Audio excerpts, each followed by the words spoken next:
Hello, Chris. Morning, Jason. Well, good morning indeed. It's not Uh, Friday.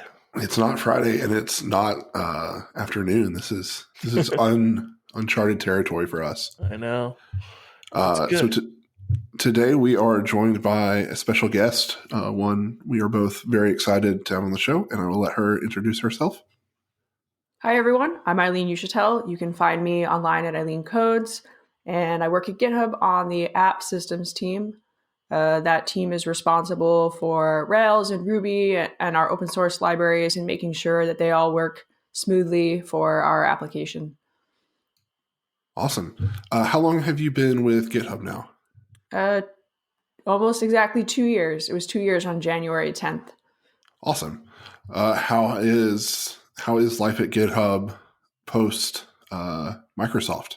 It's good. I really like Nat. He has a good vision for GitHub, and Microsoft's not really that involved. So, we're operating independently.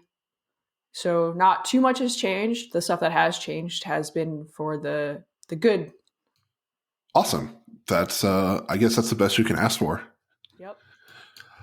So just wanted to kind of chat with you, learn more about you as a person and programmer.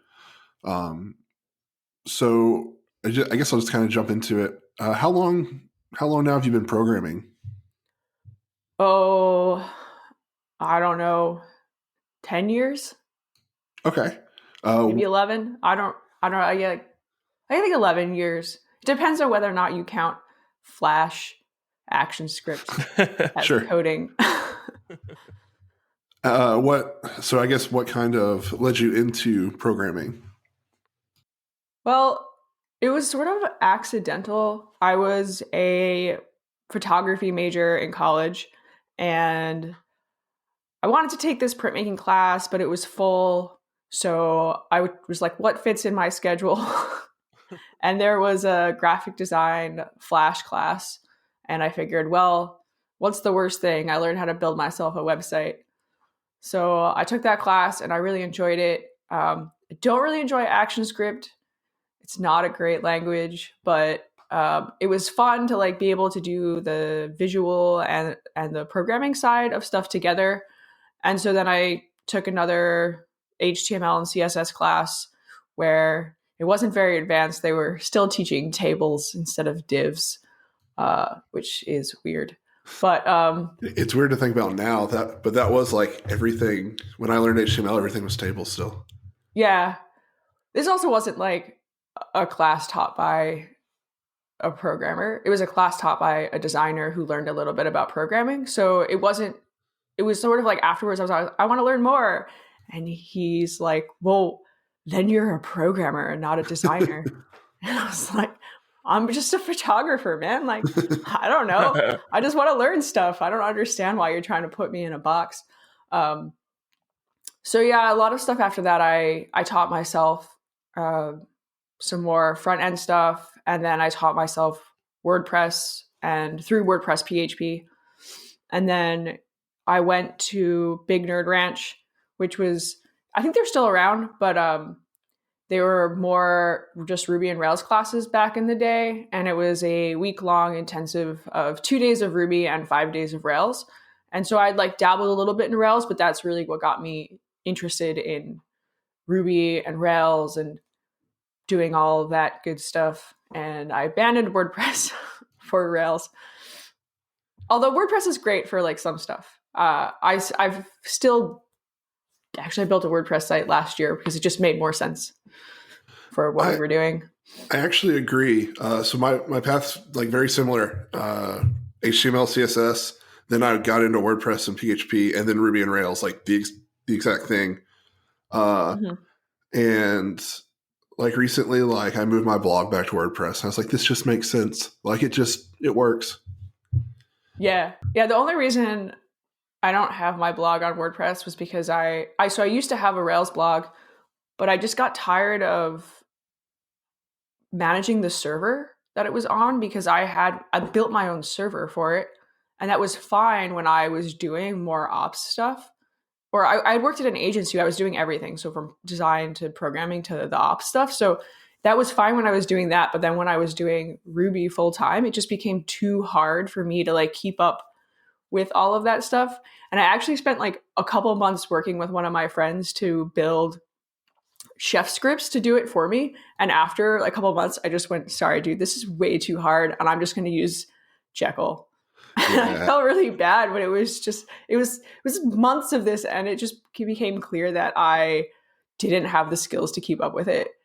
Because it's just two totally different skill sets that you need to keep up with to be able to not have a vulnerable server.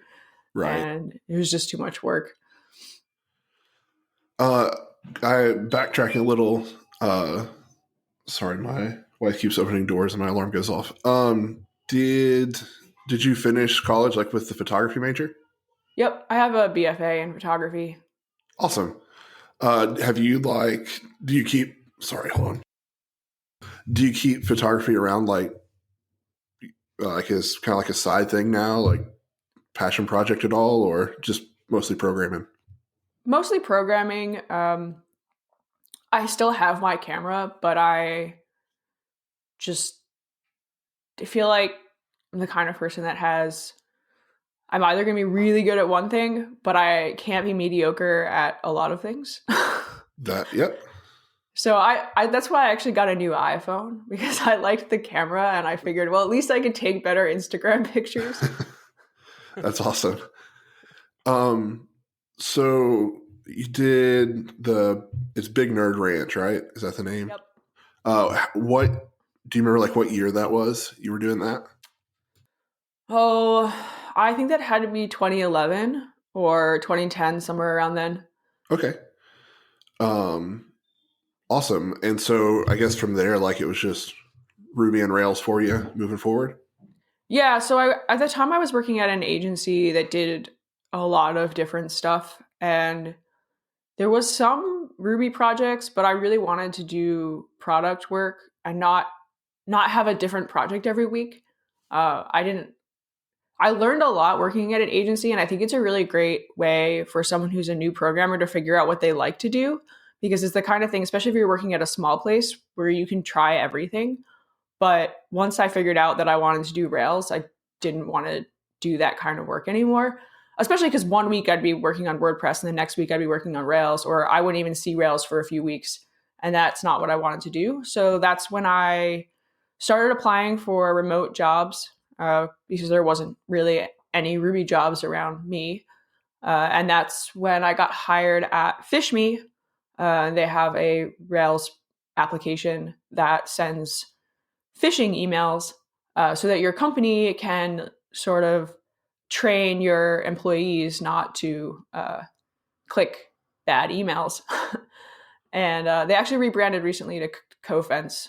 But yeah, so I worked there for a couple of years, and then I moved on to Basecamp for 2.5 years, and now I've been at GitHub.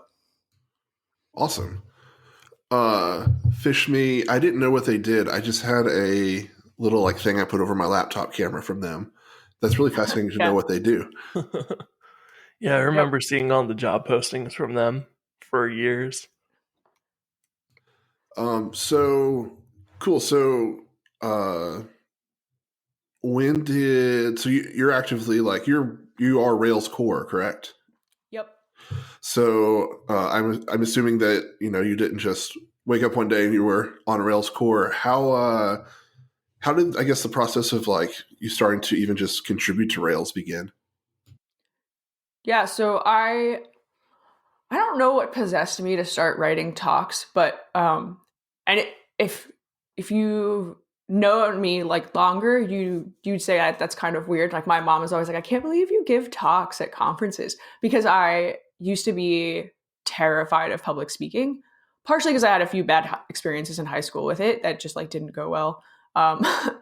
And so I just used to think that if I tried to talk at a conference, I would die from it, from just the act of trying to speak at a conference. Yep. But I know exactly what you're saying. Eventually, I convinced myself that if I wanted my career to go in the direction that it has gone in, that I had to start speaking at conferences, because being visible is how you can move through jobs that you want and like without having to, whiteboard. I guess that seems like a weird way to put it, but it's kind of like it gives you more credibility for what you're doing. So this seems like I went off a tangent, but this is part of the reason I ended up on Rails Core. So I wrote a talk about active record, and it had to do with how we assume that active record just like knows how to not take down our database, but that's not true. And so it's not active record's fault if you wrote a terrible query. And so what it did is it went through CRUD and looked at each of the different ways in which you can break your database with active record and what's a better way to do it. So with the create, if you're trying to create 1 million records and you're putting a lot of stuff into memory, you're going to take down your application. But you can write a batch insert query instead. I mean, active record doesn't actually have batch insert, but I was showing how you could do it without active record to do a batch insert instead of taking your database down. And in that, in the delete, I actually found a bug in Rails. Actually, I found 2 bugs. One was that if you didn't load the records first, it would in the console it would do a different query than if you did load the records. And in your application, you actually load all the records. So it's kind of like it would hide the bug in the console. And then the second bug was that the delete all was actually extremely slow because it was not doing the query correctly. And I can't remember exactly what we changed, but to fix that. But so I gave that talk, and Aaron Patterson was at that conference. It was at Mountain West Ruby. And he was like, oh, that's a bug. Let's fix it. And so we started pairing on fixing that bug. And then, I don't know, 4 years, 5 years later, we're still pairing on Rails stuff. So that's kind of how I got into contributing to Rails. And, it's just getting on like the Rails core team is not an easy process. You basically have to, figure out like how Rails works and how the processes work, and then contribute a lot, and then eventually like build a couple features that you're then responsible for life. It feels like, and that's sort of the process, because we don't want anyone on Rails core to only have one like understanding of one framework, because there's not a lot of us. So we have so many frameworks that we kind of have to share that responsibility of having a lot of experience in at least 2 of the frameworks in Rails. Gotcha. I remember my first Rails conf was 2015 Atlanta, and you did a workshop on contributing to Rails. And I was like, oh, I'm going to do this. And then I went and I watched it. I was like, this is awesome. And then I chickened out. And 4 years later, I still never tried. But that's awesome. So that's also really cool that like your first talk, you find a bug, and then like Aaron's right there. It's like, let's work on it. Like, that's awesome. Yeah. Yeah. It was like one of those moments that you like can't create. Right. If it had been any other conference, like maybe he wouldn't have been there, and it would just be like, I'd be like, I don't know. I think I didn't even realize it was a bug at first. I was just like, this is weird. That's awesome. So you said you were at Basecamp for 2 years? Yeah, I think it was 2.5 about, yeah. Did your time there like allow you to work on Rails more? Yeah, somewhat. So I was on the security infrastructure and performance team, and generally our team worked on the other apps, keeping them up to date. And I did a lot of HackerOne triaging, which was interesting. I don't exactly like doing security. I mean, it's a really important thing, but it's like a super stressful role to have in an organization. So I'm glad that I don't really do security anymore. Sure. We have an entire team for that at GitHub, and it's great, and I'm not on it. So, but I would do a lot of the upgrades for Basecamp 3. And through that, like we'd sometimes find bugs and I'd fix those, or system testing was mostly written on Basecamp time. Although it was like I transferred from Basecamp to GitHub and I hadn't finished system testing, so I had like a lot of work to do that I ended up doing some weekend time on. But I'd say I do a lot more open source now because that's sort of the role. That's the role of our team. We don't do full-time open source, but we are always looking at what is in the GitHub application that doesn't belong there that we can upstream, and what do we need in the future for Rails to be useful, continue to be useful to us, so that, and then adding that stuff. We're not quite at like the future point yet, but that's my vision for our team. And once we get through some of the stuff that we're working on now, which is improving the current code base by extracting stuff, I want us to like start looking towards the future and saying like, what do we need to scale Rails, or what do we need so that these two protocols can talk to each other, or, you know, just thinking ahead of how we can make Rails useful for the long term. That's awesome. That, correct me if I'm wrong, that's recently like GitHub just went through a big upgrade. Like it is running 5 now, right? Yeah, we're running 5.2.2 in production, and we have a second build that is running against Rails master. Oh, wow. That's awesome. That runs every day. And my hope, I mean, I don't see a reason why this shouldn't happen, but we will start testing the betas and find any performance issues in production. And then on the day that we're on Rails 6, we will deploy Rails 6. That's awesome. I bet that helps with also, like, now that you're at that point, being able to kind of help push forward, because you're not trying to get everything caught up. Yeah, it's great. I mean, also just being on 5.2 within the first couple of weeks, but like I think 4 or 5 engineers at GitHub got their first commit to Rails. Oh, that's awesome. Yeah, because they found a bug, or they're like, I want this feature. And it's just really nice to see us not just able to contribute, but actively want to. It's just a really good feeling to see, because upgrading sucks. I'm not going to sugarcoat it. It was awful. And hopefully my talk to RailsConf will be accepted, and you can all hear like some of the awful stuff that we did. But upgrading is really hard. But once you're upgraded, if you can stay there, the impact that it has on your organization and on Rails and on everything is so massive that it pays in dividends for just doing the upgrade. I could see that. My first like full-time Rails job, like we had a Rails maybe 4.1 at the time application, but like the legacy app that like a lot of the companies still use was Rails 2.0.2. Oh my God.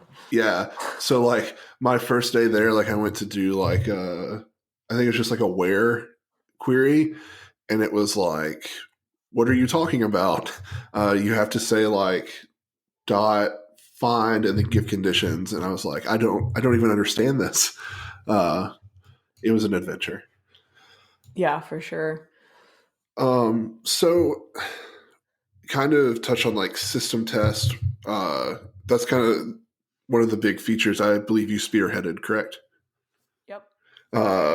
Also, one coming out that I saw you talk on, I think it was at RailsConf, was parallel testing.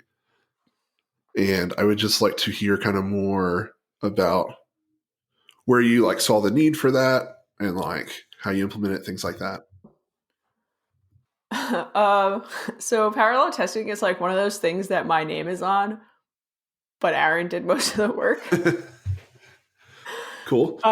It's like kind of one of those classic things where one of us, like, this is how a lot of the work gets done that we both do. One of us has an idea, we help each other implement it, and then one of us ends up like pushing it to the finish line and like getting most of the credit and also the blame. Because like for a couple of months, like every time like something didn't work right, David was like, Eileen, this isn't working right. And I was like, I didn't even write this part of the code. But yeah, I mean, we worked together on it. It was so DHH wanted it for a while, and originally someone else was interested in it. I think it was Arthur was interested in working on it, but then his role in GitHub changed, so he didn't have the bandwidth to work on that. And so it kind of got assigned to Aaron, and then because he was also at GitHub, and then it got, I worked on it too because I'm on Aaron's team. But it was sort of, so we did is used Ruby's DRB library to create the different processes to run the tests in. And then once that little script was done, the part that I helped work on the most was the support for the databases. So when you're using multiple processes, you need the application to create a database for each process to run the tests in so that it can split up the work. And so we added a hook into the parallel testing that creates the databases and then cleans them up at the end. And what's nice about it is it works. Now that I added the multiple database support, it actually just works out of the box. So in my RailsConf talk, I talked about, here's how you support multiple databases, blah, blah, blah. But we actually don't need to do that at all anymore. It now just works in Rails 6. So all of your databases should be created and torn down without you having to add anything to your application. That's really cool. So I use the parallel test gem. And like you have to run a script, and I'm sure you're familiar with all this. It like creates all the extra databases you need, but then like anytime you run a migration, you have to like run another command for it to like go through all those databases and run those migrations. So that sounds nice that like Rails will just do that for you. Yeah, so it creates them, and then it uses the schema dump to fill in the database. So you don't even have to wait for migrations to run. And then at the end, it just cleans them up. So every time you run the suite, it creates new databases. So then you don't even have to worry about running migrations because because we use the schema to fill the database, it's theoretically very fast. Yeah, that's awesome. I'm very excited about that. I think even in like my email asking you to come on the show, I was telling you I'm excited about that. Yeah, it'll be a good feature. It's like an easy win for people with like powerful computers, kind of like air quoting here, and like slow test suites. Like it's an easy win for an organization just to be able to improve like output, I think. So yeah, for sure. Awesome. So I have just a couple more questions for you. So in my life, in my influence of friends, I don't really know anyone on Rails core. So I was just curious if you can, and you wouldn't mind explaining like kind of like what that process is like. I think you mentioned that like at minimum, like one person knows two frameworks kind of thing. Like, I'd be curious more about like how you like kind of decide on features as like a group, things like that. I feel like I'm gonna burst everyone's bubble. Like everyone thinks that Rails core is really coordinated, but really the features that go into the next version of Rails are the ones that we personally are most excited about. If I didn't want to work on multiple databases, it would not be in Rails 6 because there isn't anyone else who had the bandwidth to do it. And it's been on the list for a long time of, it would be nice to have. And I think one of the reasons that it never got done was because everyone tried to solve the hardest problems first instead of the easiest problems first. So for me, I looked at it and I said, well, what's the easiest thing that I can solve? And the first was migrations in multiple directories. And then what's the second easiest thing I can solve? Let's make the rake tasks actually work with multiple databases. So then, at the bare minimum, you can delete a couple hundred lines of code if you're using multiple databases. But then I found like the big massive problem, which was the configurations don't work if you're using the 3-tier with the multiple databases. So I had to rewrite how configurations work in Rails, which was fun. And if you're listening and you are touching the configurations hash, you need to know in Rails 6, it's an object and it's not a hash. You can get a hash back, but it's an object. And so you're going to have to work with the object because we are going to remove the ability to 2H it eventually. But right now we have the 2H in place for single tier databases, but or double, like your normal database YAML. But if you're using the new 3-tier database YAML for multiple databases, then, well, okay, you probably aren't because it was broken.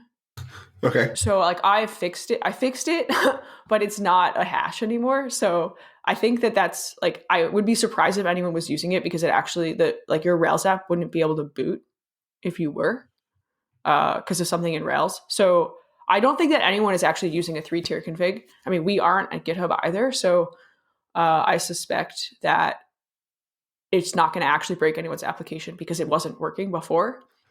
But anyway, that was the hardest thing because like we had to teach Rails about what the default database is when you have a 3-tier config because it didn't know. Because in a regular application, like in a single database application, it's just the environment that you're in. It's just development or it's just production. But if you have multiple databases in production, which one's the default? And so Rails didn't know, and we had to teach Rails. For anybody that doesn't know, like, could you give an example of how you might lay out that in production if you're going to have multiple databases? Yeah, well, under the production tag in the database YAML, you would have primary, and that would be your main database that you already have. That was your original production database. And then you would have a primary read-only, or you'd have, so like at GitHub, we have 10 primary databases that have different tables in each of them. So we would have production, and then the next key would be primary read-only. I'll make up a name, animals. We don't actually have an animals database, but animals read-only. And then in those, we would tell the structure, we would give it each of those their own structure file, and that would tell it what tables are in those databases. So in that 3-tier where you have a second key under the environment, before you actually define the database structure, before you define like the name, username, password, whatever, for multiple databases, we introduced a 3-tier configuration in Rails 5.2, I think, or 5.0, but it doesn't work. So it works in 6. That's funny. So then does Active Record know automatically, basically, which models are in which database? Yeah, so then what you would do after you set up the databases, you would create a parent model. So you would have something called like animals base, and you would say, we have a new API for connecting multiple databases. So there's a method. So instead of establish connection, you're going to use connects to, and then a role for that. So writing, and then the name of the database. So it would be connects to writing primary, reading primary read only. And so once you set that up, any model that inherits from that animals base will connect to the animals database, and you don't have to do anything else. Gotcha. So it's kind of like, multiple application record things that you would inherit from just to organize that. That sounds pretty easy. Yeah, it should be easy, hopefully. Got to write some documentation, but yeah. How's the documentation process go for these new features like that? I try to write docs when I'm working on it, but some of the stuff is in so much flux and evolution that we're gonna write. We usually look through documentation before a release, and fix it, write more, figure out where it's missing, add some guides. Yeah, that's usually how we do it. And then are there like open tickets people can, or you guys organize it in milestones, right, on GitHub for like Rails 6, kind of like stuff that needs to get done, that people can keep an eye on or like find a place to go contribute docs if they wanted to try and help out? We don't have any. We don't usually create issues like that, but that probably would be a good idea because I think the documentation is best written by someone who's never used the feature, because then they can be like, "This is what's confusing, and this is how it's hard." And yeah, I've seen a couple people go and do that and just make like huge contributions to the guides, because it's like, well, if you've never used it before, then you know exactly the right questions to ask and like the right things to think about when you're like, well, how do I even do this? You ask that question, whereas if you're already familiar with the code, you're probably not going to be able to do that very easily because you kind of already know it all. Yep. So going back to what I guess you were saying earlier, it makes sense that like what gets worked on is kind of what people want in Rails, because at the same time, like you all do this out of like the goodness of your heart. So like it makes sense that you'd be most encouraged to like give your time by doing what interests you, which I think makes sense and is very cool.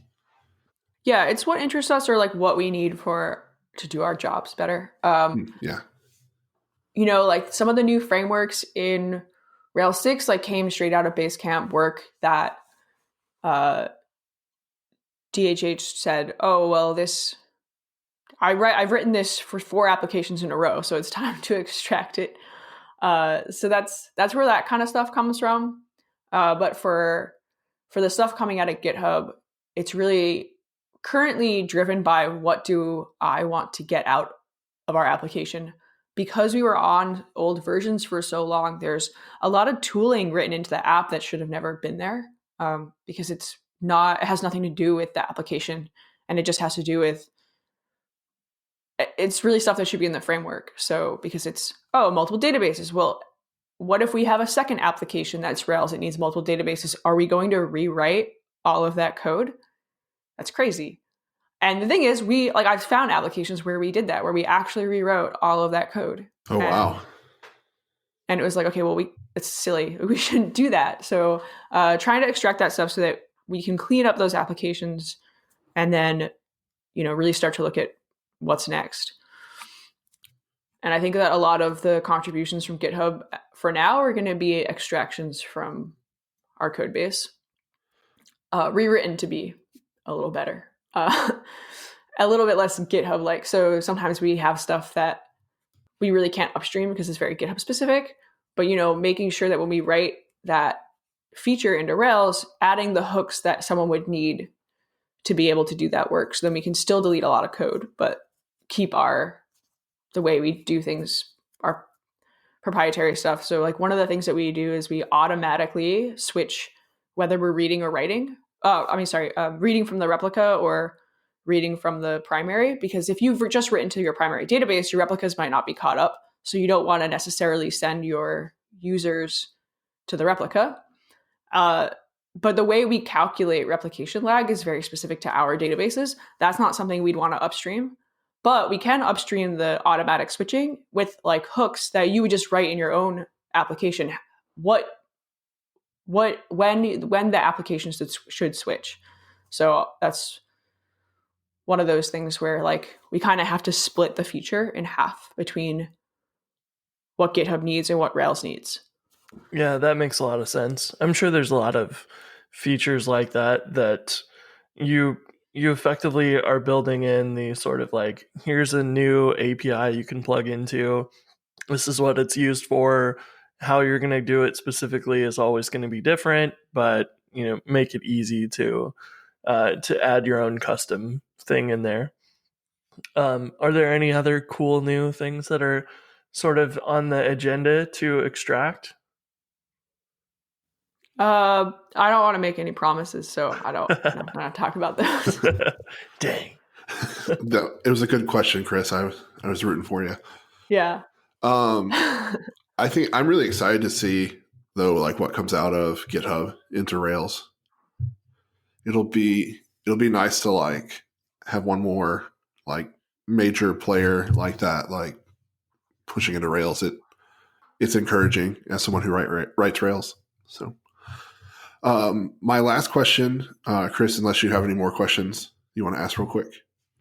No, go ahead. I'm just curious, like, so you work at GitHub, you're Rails core. Imagine that's a lot of time just doing open source too. But like when you're not coding, what are things like you enjoy out of life? Well, I recently got a Nintendo Switch. And I was never a gamer before, but I really enjoyed like fighting with Zelda. Like the game is very hard. So sometimes I spend time doing that. Um, let's see. I am a big fan of food and eating it, which sounds like kind of silly, but I like to go to different restaurants and like try what food they have, especially if there's like a new one in the area or if they've got like a fun tasting menu. Like one of my favorite things to do is just like go with another couple and like just hang out and chill. Kind of like if you've ever been to Europe and you've gone to dinner and then sat there for like 4 hours and realized like, why don't I do this more often? Because I went to Paris this summer and like every dinner we had was we just like sat there forever eating and drinking wine and it was the kind of thing where you're like, why don't I do this more often? This is so fun. And the waitress isn't trying to make me leave. Right. Yeah. So I like to sometimes do that in the US and like sort of pretend that I'm in Europe. Yeah, I wish we did more of that here. It's like really enjoyable just to hang out for a while and do that, but it is not part of the culture here, not much at least. Yeah. Chris and I will just sit at McDonald's for hours. Did you know that McDonald's is apparently designed to make you want to leave? No. It makes sense. Yeah, I read but I that somewhere. That like it's the way the music and the lighting and everything in there is designed so that you don't want to spend hours there because they want people to like leave. Huh. I mean, there's literally nothing that company does that like surprises me. So, wow. It wouldn't surprise me. That's pretty funny. Well, thank you so much for joining us. Before you go, where can anyone listening find you on the internet? You can find me anywhere, Eileen Codes. That's Twitter, GitHub, whatever, I blog. Anywhere that I want you to find me, I'm Eileen Codes. Awesome. Easy. Well, thanks again. And Chris, we will do this again soon. All righty.